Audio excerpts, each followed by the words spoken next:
Welcome to Healing Minds, Stories of Resiliency and Recovery, a conversation held at the intersection of substance abuse, mental health, and everyday living. Your hosts, Mark Regala and Justin Wolf, bring both professional expertise and personal understanding to the table. So welcome to the conversation. Let's dive in. Of Healing Minds, Stories of Resiliency and Recovery. I'm joined, as always, by my great co-host, Mark Regala. Mark, how you doing tonight, buddy? Doing good. How about yourself? Better now, man. Better now. I can see you're a smiley mug over there. So we're always good. And then we have a special guest tonight. Yeah, look at that smile, just warms the room. And so we got a special guest tonight. It is actually a relative, my cousin, the famous musician Jamie Lono, joining us this evening. Jamie, how you doing, bud? I'm good, man. How are you? Doing awesome. Looking forward to this. Glad you're able to kind of make it and join us and participate in this. I'm glad to kind of be able to share this experience with you, man. Same. Very excited. Awesome. No, and I think you got a lot of wisdom here to offer and kind of share. And so before we get into it, Mark, anything you want to kind of throw in there, man? No, not really. I mean, we're in the middle of July now. I mean, what? Summer's clipping away. Kids are starting school, mid-August? Yeah. Second half of the year, it's kind of hard to believe, man. Just keep chugging away. Right. That's crazy. Focusing on moving forward. It's been busy, though. How about you? Definitely. No, I mean, like you said, just got to kind of keep it moving. Got a lot going on, presentations, and I mean, the 4th of July just passed, right? So, like, busy with family and kind of entertaining them, but also kind of going around and watching the 4th of July is a great excuse to kind of relive those good old college glory days of people just slamming them back and partying like there's no tomorrow, right? So, really trying to, just more navigating those scenes. And obviously, with time, it gets a little bit easier. Yeah. But always, like, it's just another reminder that it's like, hey, even though you're around family, friends, and the others, so forth, like, it's always there, right? So you can't eliminate it from this world. You just got to learn how you respond to it, react to it, and be prepared when it shows up. Exactly. Because it's like, oh, I'm good. I don't need, like, that's like the death sentence of like so many people's recovery is just like the thought and the idea of like, I'm just good, man. I'm good. I don't need that. I'm just going to keep doing me, my thing. And you get complacent. And when you get complacent, that's when things start to fall apart. We've talked about that a few times on the podcast, that's for sure. Maybe once or twice. Just once or twice. Maybe 4 or 5 times, actually. Yeah. But so, James, I know you're somebody who has a lot of wisdom and a lot of knowledge here about the recovery world, man. I think you got a hell of a story, man, and I think it'd be incredible if you're able to kind of share what your journey's been like and how this has been for you, man. Absolutely. I had, high school, that stuff. I think my big change kind of came when I was about 19 or 20. And I think you remember when my house had a fire and we got into the hotel and we were in the hotel and I woke up one day and I saw a dude on American Idol one day and I made the conscious decision that I was like done being made fun of. I was done being, overweight. And from that moment forward, I spent like 6 months just obsessively working out and not in a healthy way. I lost about 80 pounds. I got on TV 3 years later. And kind of from there, I think is where my adulthood story kind of starts. I started touring. I did college tours, playing music, just went all over, did Summerfest, did a lot of cool shows, eventually moved to Nashville in 2016. And that's when I kind of fell into some really bad drinking habits. And it was more of like a cyclical drink Friday and Saturday night from noon to 3 a.m. and be so hungover for the next 5 days and just eat bad food. And by the time I started, it would interact with my meds. So by the time I started feeling better and my hangover was actually done, it was time to drink again. And I gained all my weight back, gained about 100 pounds, and just kind of felt like I lost myself in that. I remember I had to call my dad. I think it was in 2018, and it was like I was like, Dad, I don't know if I'm gonna make it here. Like, you need to come pick me up. I don't know if I'm gonna make smart decisions going forward. And you know, and like conversely, that was also the time where I signed, as I was moving out of Nashville, I signed my contract to become, and that basically allowed me to be a professional songwriter. So no longer had to tour, no longer had to do any of that. But like, so it was really weird because I had this huge failure in my mind, right? Mhm. But that resulted in a huge success to where I was given an opportunity to have a career.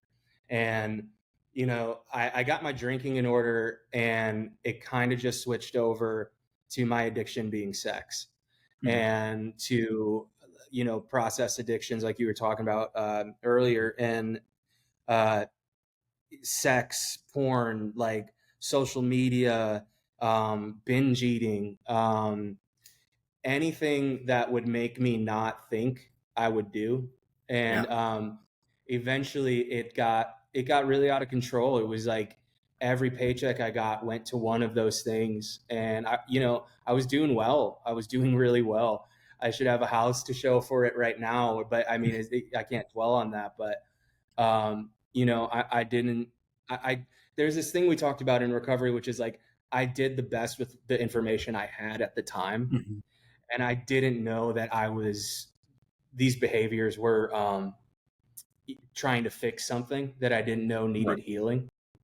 And so yeah, eventually it led to. I mean, I haven't shared this. I think I shared it publicly once, but eventually it led. I got conned and extorted, Mhm. and um, the next year after that, I spent every day afraid of people coming after me, afraid of the person that conned and extorted me hurting me. Mhm. I was in. I mean, it was like it was hell. Like, Yeah. I can't explain it. I don't wish it on my worst enemy, of just like this constant state of fear. Eventually, I called Trace. That's my sister. Yeah. I called Tracy, and I was like, Trace, I don't know what to do. Like this, so like this is another moment where I was like just at my wit's end, and Mhm. she's like, okay, I think it's probably time to go to recovery. So I signed up for a place called ILC here in Nashville, and it saved my life. And I'm out now. I'm out of the storm. I have a beautiful girlfriend. Um, just yeah, I cannot complain. Life is good. So Yeah. it's kind of been a long journey, but it, you know, I'm here, and I'm doing all right. So No, and I think it's lovely, man, that you can kind of like acknowledge and like name it, where it's like, hey, like recovery's given me all the gifts and everything I desire that my addiction was like whispering in my ear that it was going to deliver, but never follow through with, right? yeah, And there's, I I think mean, you there's kind of hit power. on, yeah, Sorry, there's no, no, power in sharing your story as well. Like, I mean, like for me, it was like I have such shame around the fact that I was addicted to sex. I had such shame that I'm overweight. Like, and when you come out and say it and be like, listen here, I was lost, and I'm good now. mm-hmm. Like, that's really powerful. And I feel like even today, it's like, uh, a lot of times it's just given the social media society and all this stuff, it's like a lot of, we're judged on behaviors that we did that aren't necessarily the person. You know what I mean? I tend to like to judge people on who they are, not what they've done. And I think we've gotten away from that as a whole. And I think there's power in being like, yeah, I was a sex addict, but I'm also like here, and I'm good, and like Yeah, I know that those behaviors weren't serving me, so I changed them. Like, that's a powerful thing to do, and I think like going to recovery is a powerful thing to do. So I got a question. So, yeah. in the chronological order that you mentioned, so you said you got sober off of alcohol, and mm-hmm. then the addiction remanifested and into the form of sex addiction that you're referring to. When you got sober off of alcohol, did you work like a program? Did you work on trying to address some of those underlying issues that were addressing that behavior? Or at that particular time, you just didn't know what was going on? You just kind of were, I guess, in the AA world, a dry drunk. You were just abstaining. Yeah, I was abstaining, and then it was the same thing with sex too. Like, I mean, and then in the SLAA world, they call it sexual anorexia, and so it was like the same thing. Um, I didn't work a program. I remember the date. It was May 6th.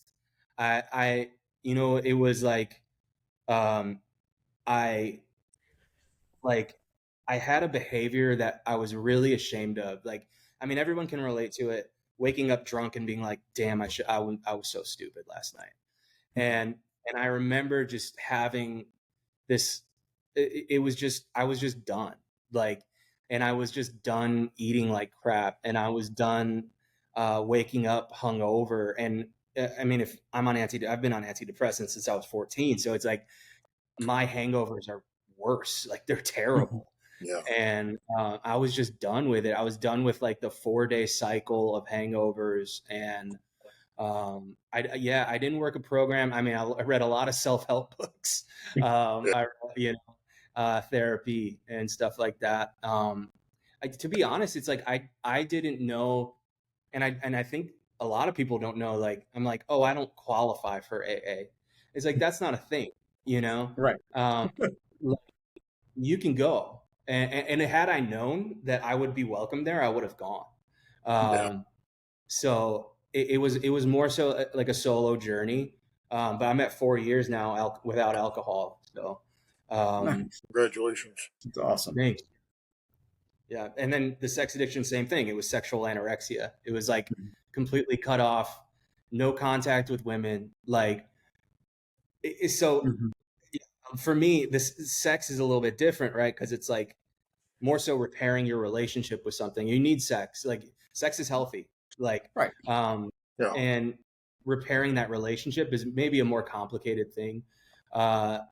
Same with like food. If you have a food addiction, it's like, I need to eat that. So it's like, that's a really hard one for me. So yeah. Yeah. No, and I think you hit on it earlier when you were saying, like, there's like this inner pain.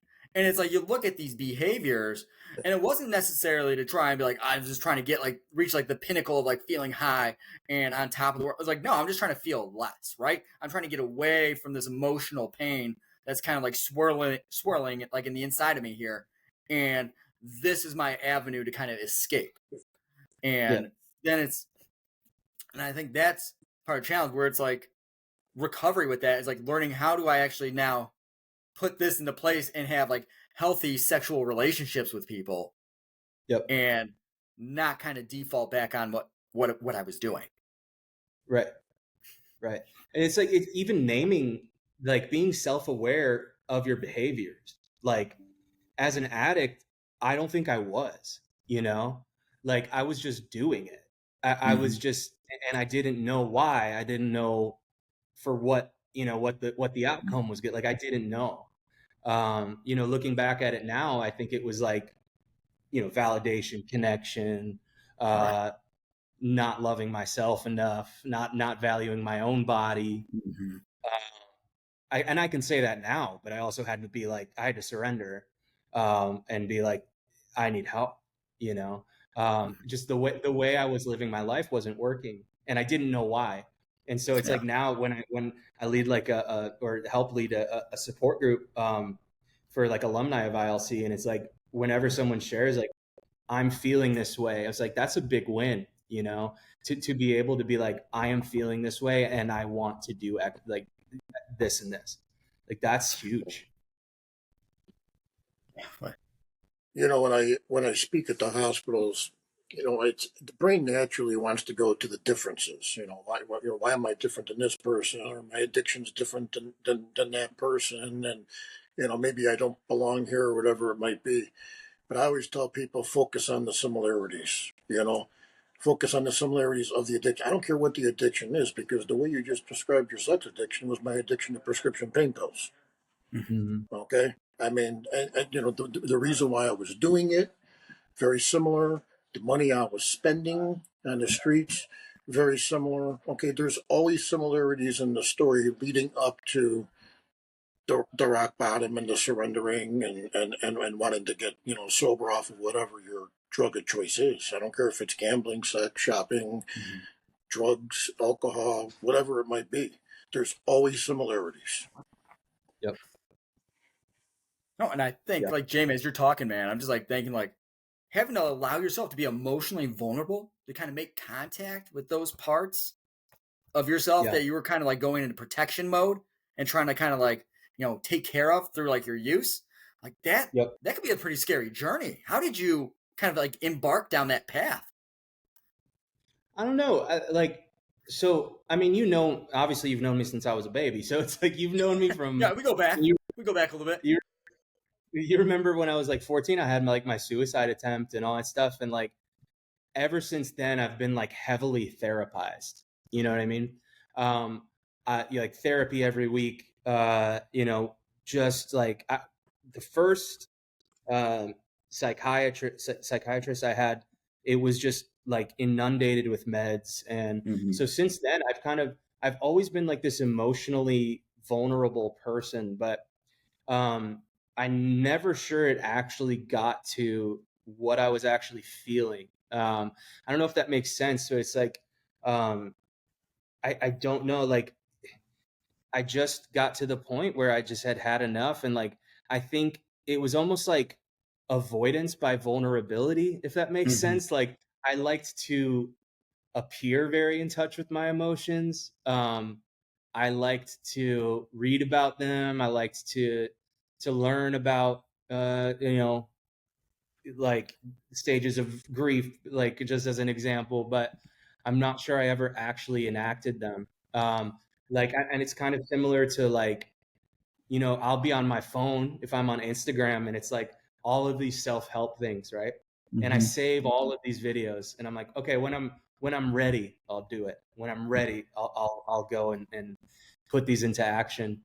But at what point do you have to just be like, okay, it's time to put them in action? You know what I mean? Right. And I think I had just gotten to the point where it was like, okay, I have all this knowledge. I go to therapy, but I'm just circling the drain. Like, and there's something really wrong, and I have to take care of it. And I feel like, um, yeah, I don't know. It was just, I think, it, you know, so Definitely. No, and I think that part where it's like, hey, that willingness and like knowing like, hey, I got to do something about this. Like now is that time, because I'm sure that thought like popped up numerous times. Like it's like, this isn't working for me. I need yeah, to do something different. I need to kind of make this change. And it's like, you know what? I'll kind of push that off. And it finally gets to the point where it's like, hey, either I do this or I don't know what the other side like really holds for me. yeah. And then there's this other part where it's like, does it have to get to that point before you take action and behavior? Like, Mm-hmm. there was someone said in a group once, like, I'm waiting for like everything to fall apart so that I can put it back together. And it's like, so how do you live a life where you don't have to wait for everything to fall apart? You have actionable steps you take every single day. Mm-hmm. The one thing I've noticed in the alumni group is how important routine and schedule is. Or even when I like met my girlfriend, I'm like, she's one of the happiest people I know. I mean, you met her, she's lovely. Mm-hmm. And I was like, how does she do this? How is she so happy? And it's like, I feel like we're as a society, we're like, I'm gonna wake up one day and I'm gonna be happy. Yeah. And I'm waiting for that day, right? Yeah. And then I met Lindsay, and it's like she puts effort into being Mm-hmm. joyful. Like she is intentional about her joy. Yeah. And I think that's so important in your recovery journey, is to learn like No. everything doesn't have to fall apart to take a little step every single day. Right. To put these things in your life, that these pillars of like meditation or prayer or like a healthy relationship Yeah. with the gym. Like your life doesn't have to fall apart to have Right. those. Right. Like you don't have to wait to hit bottom, right? You can choose to be what they call like a high bottom, right? You can kind of say, "Hey, I'm recognizing that this doesn't seem to be working out for me as a lifestyle choice here. I might want to kind of get off this train track pretty soon here and make a different choice." Because there's no other disease that you talk about where people that have it are pathologized in a way where it's like they just don't want it bad enough, or they caused it, they brought it upon themselves. Like they don't talk about people with diabetes that way. Like they just don't want to recover from diabetes like that bad. That's why they keep eating this and doing that. Like this, it's all the stigma and it's all the shame attached to substance use that society kind of like throws on, and then it gets internalized. And I think that kind of just compounds just like the challenges that like you have to encounter early on in recovery, while also dealing with like these really strong emotions as they are, without trying to do something to alter it, get rid of it, change it. And that idea you kind of put out there, man, about happiness, like that's everybody's life goal, right? Like, I just want to be happy. And Yeah. I remember like having this conversation like all the time with people where it's like, you're busy chasing happiness, right? That's like what your addiction was about. That's what sex was about. Like Yes. it's like promising me that it's going to deliver this stuff to me. And what's it deliver me is like there's an empty bag here. There ain't nothing in this damn bag. And so now as I'm chasing this happiness, which is like a balloon floating away, and I'm just grabbing, and I think if I just run faster, try harder, I'll get there. Well, the entire time that I'm busy chasing this and trying to capture it, I'm reminding myself that where I'm at right now sucks and I am not happy. So it's just feeding the very thing that I'm desiring not to have. And instead of just saying, hey, instead of me just chasing this happiness, right? Like, because happiness is like momentarily. It's how do I build a life that I can feel satisfied with? And how do I feel content living in my own skin? Which is one hell of a challenge, because we know with what's transpired and what has occurred and how we've crossed our own values and not shown up the way that we desired to show up, and really have, like, in a sense, like sold ourselves short and really sold our relationship short. How then do I move forward in this world in a way that I can be proud of and not have these behaviors defining who I am as a person? Yep. Yeah. I feel like, Mark, for you, man, that's a huge part of your story. So I'm going to jump in here for a little bit. So, you've heard me say this many times, Justin. I made things so much more difficult than it needed to be. 2 visits to psychiatric care, 4 visits to treatment, the divorce, everything. We talked about this so many times. I don't, I think a lot of it has to do with, well, first of all, ego. Second of all, society. I'm a man. I got to man up. I got to figure this out for myself. Right. It's weakness to accept people's health. Basically all that stigma stuff that we talk about. Mm-hmm. Where if I would have just surrendered and accepted the help early on, I wouldn't have had to hit the bottom that I hit. And I think that's why it's important to share these experiences when I speak at the hospitals and stuff like that, because I want them to learn from that and learn what could happen if you don't accept the help that you're being provided right now. The other thing about the happiness thing is it's like all semantics, like what's your definition of happiness? Because, when you're thinking you're going to die and you're dealing with this addiction and you're going through withdrawals every day and you're trying to chase down your drug of choice and all that stuff, man, it's unbelievable how my definition of happiness changed. I remember early on, I was so happy to wake up and not having to throw up in one morning. And then when the mental obsession left, and I don't remember exactly when I left, oh my God, I'm not thinking about this 24/7. I mean, this is a miracle. Man, I'm so happy. Just going for a walk in the sun, listening to some tunes. My definition of happiness now is completely different. I mean, I appreciate the little things in life because I truly thought I was going to die. I didn't think I was going to make it out of it, man. My whole vision of life has completely changed and opened up as a result of what I went through. But I made it so much more difficult than it needed to be. And I agree. People do not have to hit the bottom that I hit. They just have to basically surrender early, accept the help, and work the program as it's laid out. Yeah. Right. And I think that's kind of like the key there, man. Because like the biggest challenge for people, and like I can even like speak on myself, like the ego. Everybody's ego starts running wild, where it's just like, you know what? I got it. I'll figure it out, right? Yeah. Like I can outthink this thing. I And you mean, can't.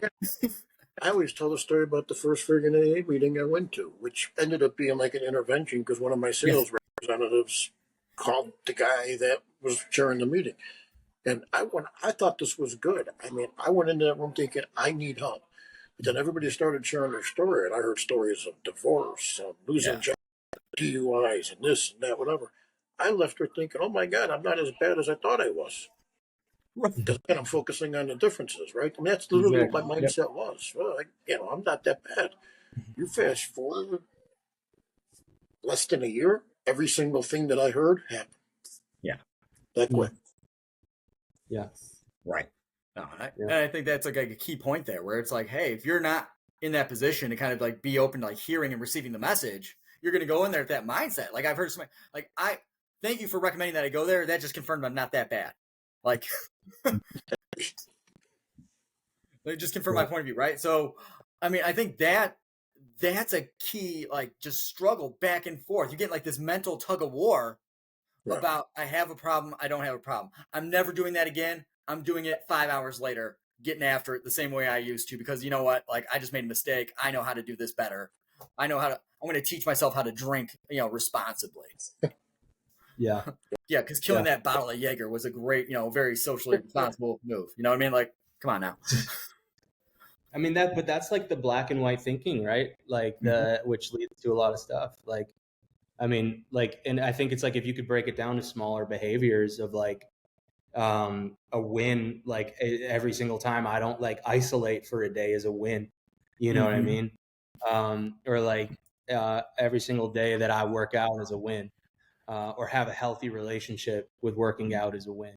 You don't have to get to that low.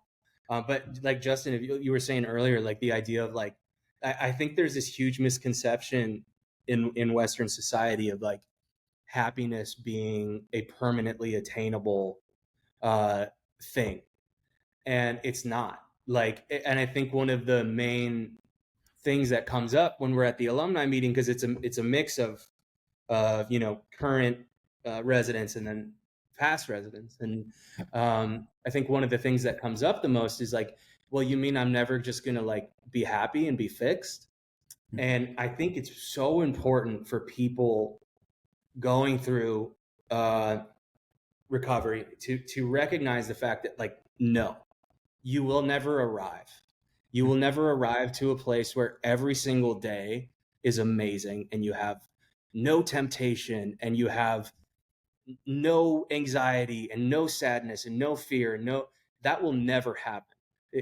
You cannot negate the human condition, right?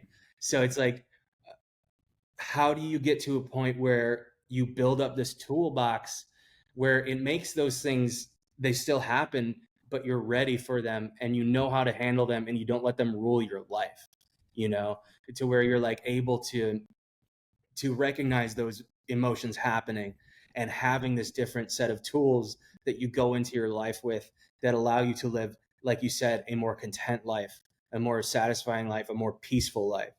And then Mark, like you were saying, like perspective shift of like, oh, this makes me happy now. That's crazy. Like I'm watching this TV show, the TV show Alone, and they're on an island alone, and the happiness those people feel when they catch a squirrel. You know what I mean? It's like the perspective shift of like, I'm on an island alone with no food. The one thing I want right now is meat of any sort. So I'm going to get this squirrel and it's going to be the most amazing feeling ever. Like, it is crazy how things like that shift once you shift your own perspective. So yeah. Definitely. And that's a huge part of like that emotional sobriety journey, because it's like turning towards the very thing that we spend so much time running away from. When it's like, I'm actually going to turn towards this emotional pain that I'm experiencing, even though my mind is telling me just run as fast as you can to get away from it. And it's actually showing up for ourselves saying like, hey, I'm actually concerned about how I'm doing today.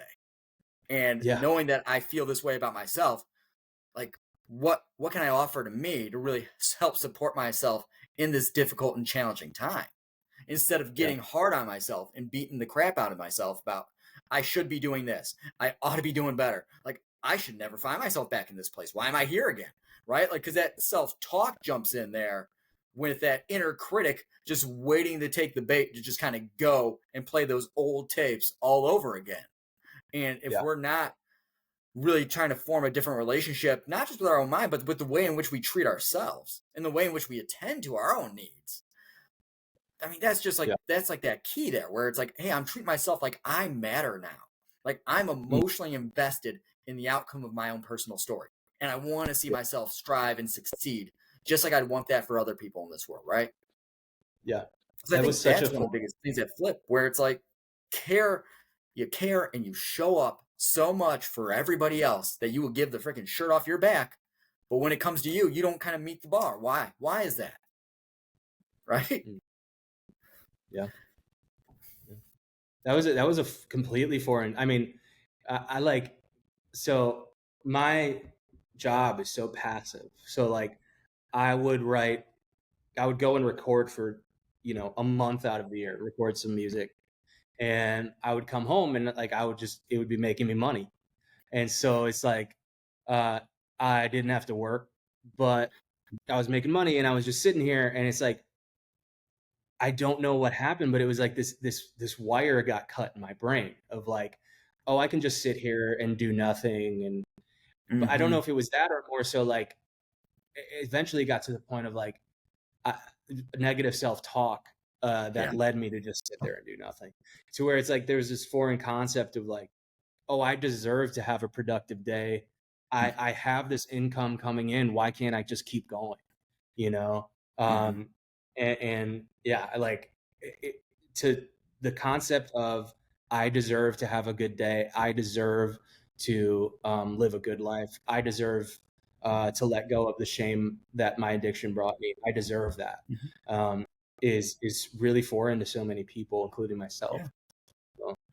Right. And as you said, like live, like that's the key thing there, where it's like, hey, I felt like I was existing in this world and just kind of going through the motions, and we'll kind of see how this plays out, to now I'm actively participating and living and showing up in this world the way I want to be showing up. Yeah. Yeah.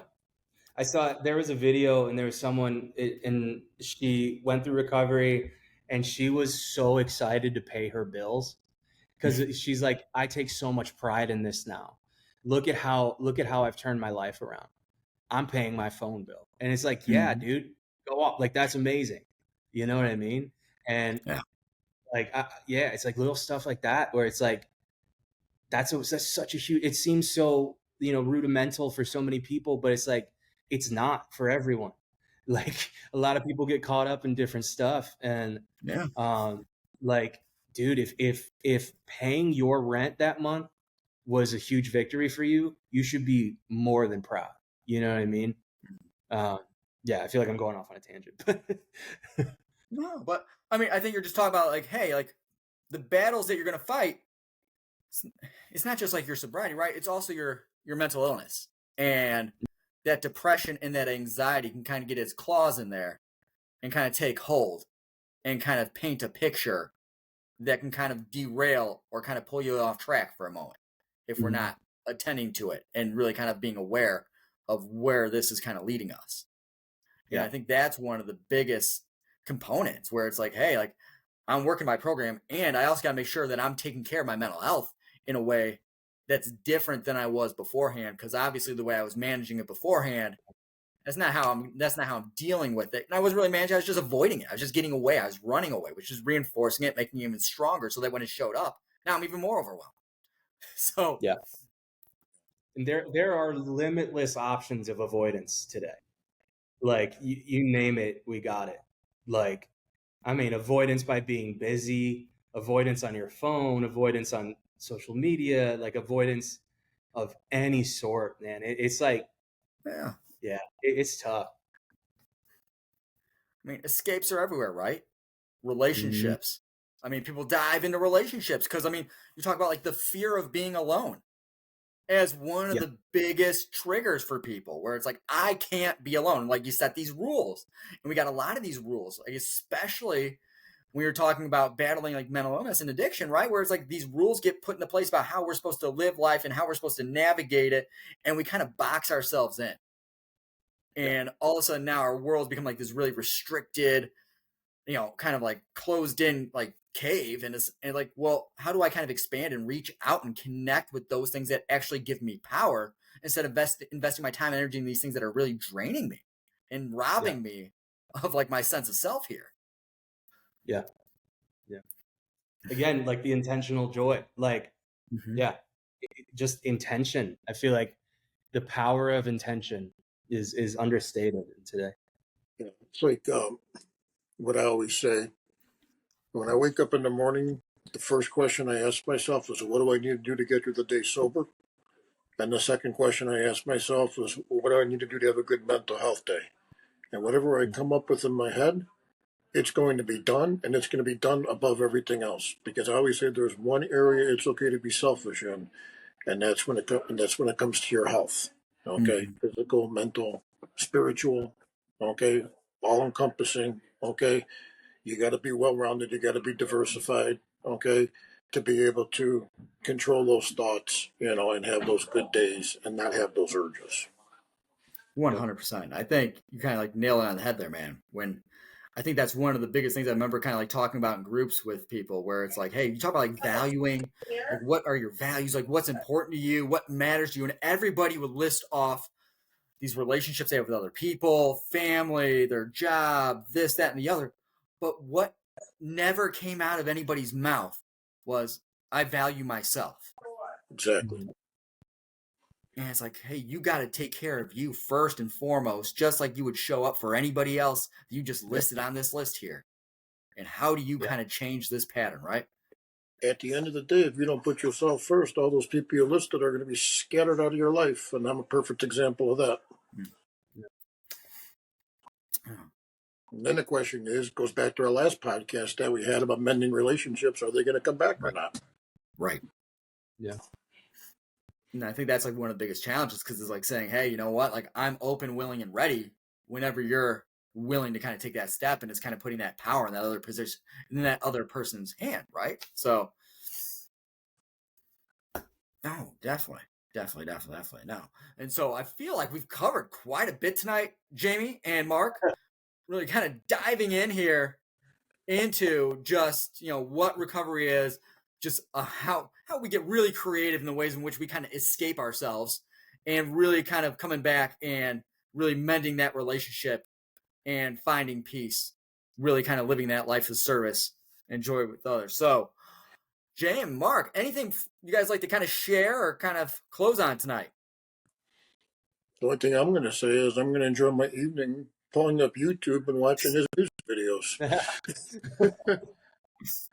It's funny.